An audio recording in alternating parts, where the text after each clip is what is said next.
ಧರ್ಮ ಧರ್ಮ ಎಂದರೆ ಆದೇಶ ಮತ್ತು ಪದ್ಧತಿ. ಧರ್ಮ ಎಂದರೆ ಕ್ರಿಯಾಜ್ಞಾನ. ಧರ್ಮ ಎಂದರೆ ಸರಿಯಾದ ಜೀವನ ಮಾರ್ಗ. ಧರ್ಮ ಎಂದರೆ ಒಬ್ಬ ವ್ಯಕ್ತಿಯ ನೈತಿಕತೆಯ ಕರ್ತವ್ಯಗಳನ್ನು ನಿಭಾಯಿಸುವ ದಾರಿಯನ್ನು ಸೂಚಿಸುತ್ತದೆ. ಧರ್ಮಕ್ಕೆ ಒಂದೇ ಸಂಕ್ಷಿಪ್ತ ವ್ಯಾಖ್ಯಾನ ನೀಡುವುದು ಕಷ್ಟ, ಏಕೆಂದರೆ ಧರ್ಮ ಎಂಬ ಪದವು ಸುದೀರ್ಘ ಮತ್ತು ವೈವಿಧ್ಯಮಯ ಇತಿಹಾಸ ಹೊಂದಿದೆ.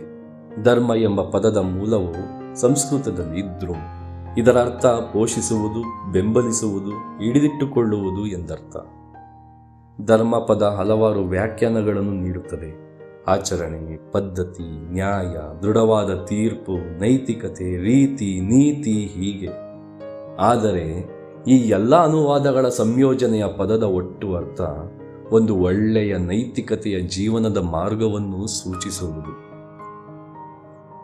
ಧರ್ಮ ಎಂದರೆ ಕೇವಲ ಆಧ್ಯಾತ್ಮಿಕತೆಯಲ್ಲ, ಅದೊಂದು ವೈಯಕ್ತಿಕ ನಡವಳಿಕೆ, ಸಾಮಾಜಿಕ ಕರ್ತವ್ಯ ಮತ್ತು ನೈತಿಕ ಮೌಲ್ಯಗಳ ಸಂಯೋಜನೆಯಾಗಿದೆ. ಧರ್ಮ ಎಂದರೆ ಪ್ರಸ್ತುತವಾಗಿ ನಾವೆಲ್ಲರೂ ಅಂದುಕೊಂಡಿರುವ ಹಾಗೆ ಜಾತಿ, ಮತ ಅಲ್ಲ. ಧರ್ಮದಲ್ಲಿ ನಾವು ಸತ್ಯ, ನ್ಯಾಯ, ನೀತಿ, ತ್ಯಾಗ ಈ ಎಲ್ಲವನ್ನೂ ನಾವು ಕಾಣಬಹುದಾಗಿದೆ. ಪ್ರತಿಯೊಂದು ಜನಾಂಗಗಳಲ್ಲಿ, ಜಾತಿ ಮತಗಳಲ್ಲಿ ಅವರದೇ ಆದ ರೀತಿ ರಿವಾಜುಗಳು ಇರುತ್ತದೆ. ಈ ರೀತಿ ರಿವಾಜುಗಳು ಅಂದರೆ ರೀತಿ ನೀತಿಗಳು.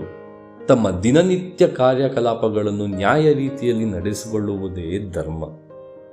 ಈ ಭವ್ಯ ಬ್ರಹ್ಮಾಂಡದಲ್ಲಿರುವ ಎಲ್ಲ ಜೀವಕೋಶಗಳು ತಮ್ಮದೇ ಆದಂಥ ಧರ್ಮಗಳನ್ನು ಅನುಸರಿಸುತ್ತದೆ.